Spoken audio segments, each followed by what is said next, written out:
Alright, hello and welcome back to the channel. If you're new here, hi, my name is Tash. I am your interior design friend that is a little bit entrepreneurial and here to explain to you the absolutely gorgeous home of Jared and Genevieve Padalecki. I have now done a couple of AD reviews, so if you'd like to go ahead and watch some of my other ones after this, they will be linked down below. Now today we are obviously looking at Jared and Genevieve Padalecki's home. It's this gorgeous farmhouse, sort of modern style home in Austin, Texas. This beautiful home was designed by Virginia Davidson and they apparently completely gutted and redid this entire house, and I personally think that this is a really great interpretation of a truly lived in family home that feels very cozy and cohesive. The first space is the main living area, so this kind of consists of the kitchen, the living spaces, and the dining room as well. The kitchen has almost this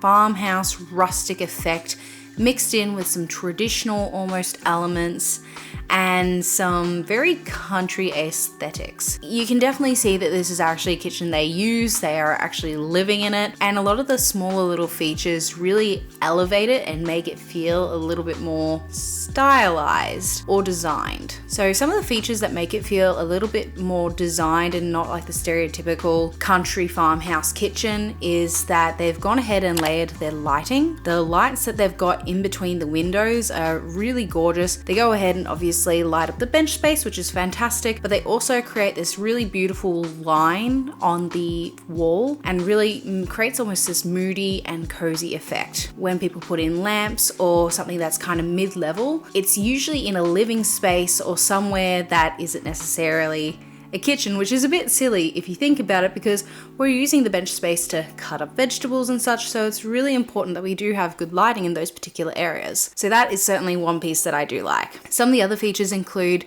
the timber beams and also the gorgeous tiles backsplash, which I think has a really beautiful looking like design. It's not super busy, it's got a relatively neutral sort of look. It certainly adds a different type of element and almost feels like the wallpapering that you see throughout the rest of the house. They're Douglas fir beams. We chose not to treat them or stain them or paint them and just leave them as they were to age. I do think it's really lovely that they've just allowed these beams to naturally age, because commonly we do see a lot of people go ahead and paint the beams or even just restain them, whereas all they've done is let them do their thing, which I think is really lovely, a little bit different, and it's more of a natural process. It's more carefree living. And once you move into the rest of the living space, you can certainly see that the layering of the lighting did not stop there. The types of lights that they use on the overheads are more suitable for those beams, so it doesn't distract from the beam of light. And then they've also got other things throughout the space, some on the wall, some of lamps on side tables and everything. And they've done a really fantastic job at sectioning different spaces for different things. So we have like the main like lounge space where there's a larger couch, and then you've got other nooks afterwards that are for different purposes. So they mentioned that their children like to play piano, and so they've got these beautiful chairs that almost have this French provincial sort of style to them that really goes ahead and kind of cozies it down, and you don't feel like you're so far away from them, and kind of hard to do sometimes with an open living space. In addition to like lounging, we also wanted it to feel layered and cool and comfortable. And so a lot of the pieces that we end up finding, like this pattern here, which I think is a Ralph Lauren, mixed in with this guy, you know, just to kind of give it some texture and color and make it a little bit fun. The other thing that I've noticed that is very Virginia Davidson in this particular house and space as well is that the lines in the textiles go ahead and marry up really lovely with the timber beams. And these types of textiles really go ahead and add a layering effect to it and a coziness effect. It feels very lived in, it feels a bit nonchalant about it, and it really has this series of repetition, so it all feels very cohesive in the space. The other thing that they've gone ahead and done is kept to a relatively simple kind of color palette.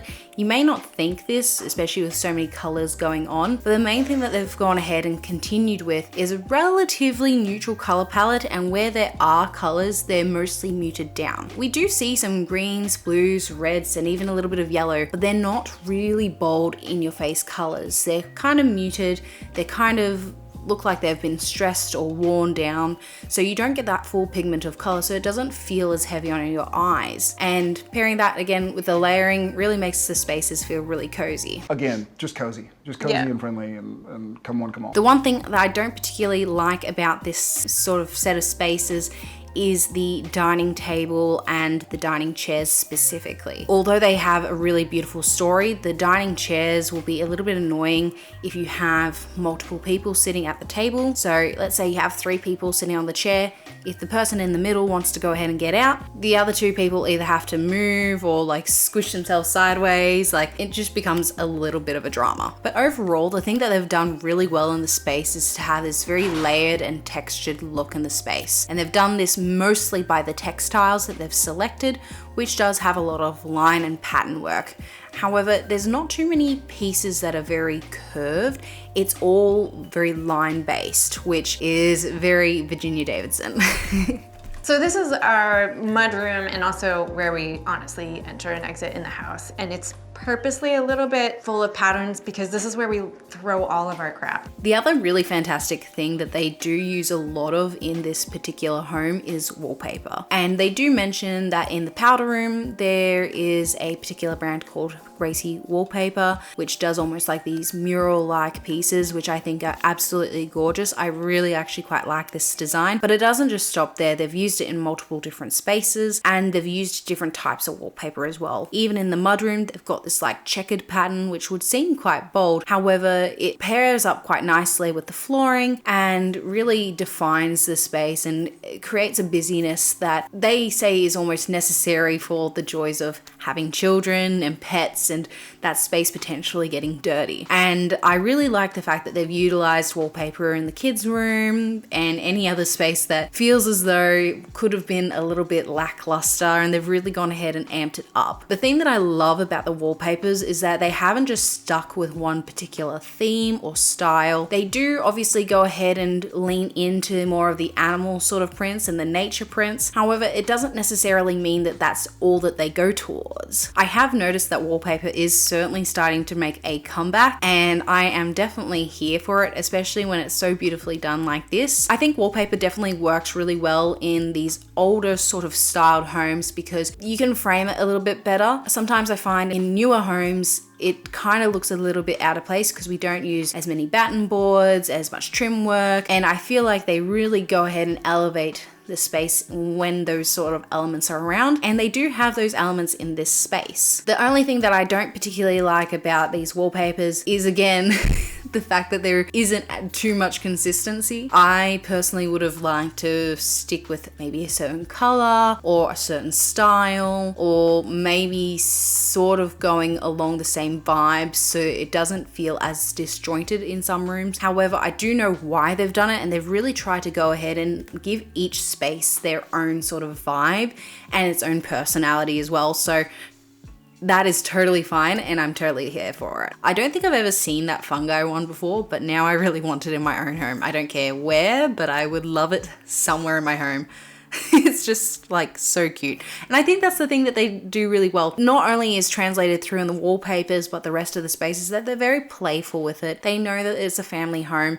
They know that the kids are going to go ahead and grow up and change and evolve themselves. And you can see that they've decided to be a bit playful now, but you can see that it's got a sense of maturity to it, that it can last a lot longer, but it doesn't necessarily have to if they do choose to change it. And I think walking that fine line is definitely a hard thing to do, but having that unique voice is really cool. So let us take you upstairs, and we have these geese flying by with this landscape and just playing again with nature. We really enjoy the outdoors, obviously, so trying to incorporate nature wherever we can.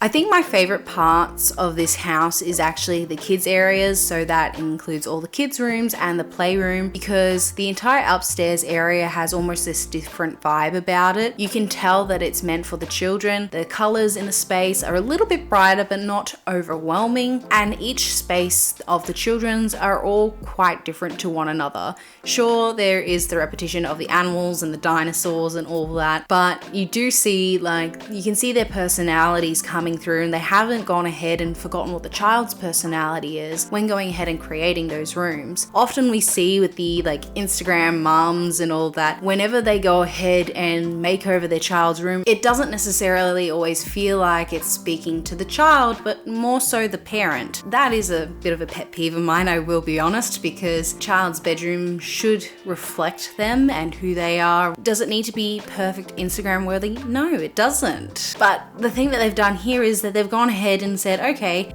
Timmy loves his dinosaurs. Let's go ahead and incorporate those dinosaurs in different forms. So he feels very spoken for. He kind of enjoys this color palette. Let's go ahead and refine it slightly so it suits mom and dad as well, instead of these really, completely different homes and rooms that don't necessarily suit the child. So I think that's something that they've done really well in these spaces. And personally speaking, I think this is the way everyone should be doing it. It's not my personal style, but thought process behind it is the way we should be doing it for children. The other thing that I absolutely adore is the play space, particularly the lighting. I am in love with it. I want it. It's so cool, so unique. They did mention who the creators were, which was Vaughn and Matisia, and it was made from recycled plastics. It's really fun and contemporary in the way it's been made. It's very childlike, but you can see that older people will like it as well. So there's really happy medium between the two. And I think it's just really subtle nods to, hey, you know, this is a kid's space. It doesn't have to feel really kiddish, but let's add those elements in, especially where the rest of the spaces are very structured. You know, you have the defining space of this particular area here is the living room because of the couch sitting like this and the lines sitting like this. In this space, this is where like the only spot you do see a little bit of playful curves and like oblong shapes, which you don't really see as much in the rest of the home. That is a really great defining factor that really allows a child's imagination to just run wild. Oh, that's a big one. Can you pick it? Okay. Can I eat it? Yes. Do you want to eat it or you want me to eat it? Overall, this home is gorgeous. I love the lifestyle they've built for themselves, and I think it's really cool to have, you know, the veggie patch outside and the layout of the exterior as well as the interior. The thing that I think that they've done so well in this particular space is to create a family home. The layering of textures, the layering of lighting, the use of different types of textiles, and even wallpapering as well is what creates that. They obviously use a lot of timber elements as well, which adds a lot more warmth into the space. They really went ahead and got some unique pieces that weren't super intrusive into the home, but made it feel more of a home to them. Honestly, I'm super envious of their backyard. I wish I had a veggie patch like that and a really gorgeous like exterior for like chickens and everything. I think they've almost like really created this like modern farmhouse lifestyle rather than a home. I think they've got a couple of different types of elements that come through that have senses of traditionalism, farmhouse, rustic, even like some of the furniture pieces feel a little bit French provincial. We've got some contemporary. It's very eclectic. It's very mixed, and you can see everybody else's personalities. It's not just one person's personality that shines through in the home. I wouldn't live here, but if my grandmother or a family member had this house, I would definitely go visit and stay for a week and enjoy how cozy it was. But I probably wouldn't live in this particular space just because it's not my personal style. But the coziness, the atmosphere around it, and what they've created is really, really beautiful. And it's something that we should all really be striving for. I'll come out of the bedroom sometimes and there'll be a kid here. I'm like, hey, Mr. Padalecki, and it's a neighbor and they're here just watching TV or playing Nintendo or something. If you haven't seen the full video, make sure you go ahead and check out the Architectural Digest video down below. And if you have, why don't you let me know down below which was your favorite room and why? Was it because of the timber accents? Was it because of the textiles? Make sure you let me know down in the comments below. Thank you so much for watching. please consider liking and subscribing. It really does help. And if you do have any other recommendations for celebrities' homes that I should review, make sure you leave that down there too. Thank you so much for watching, guys, and I'll see you next video.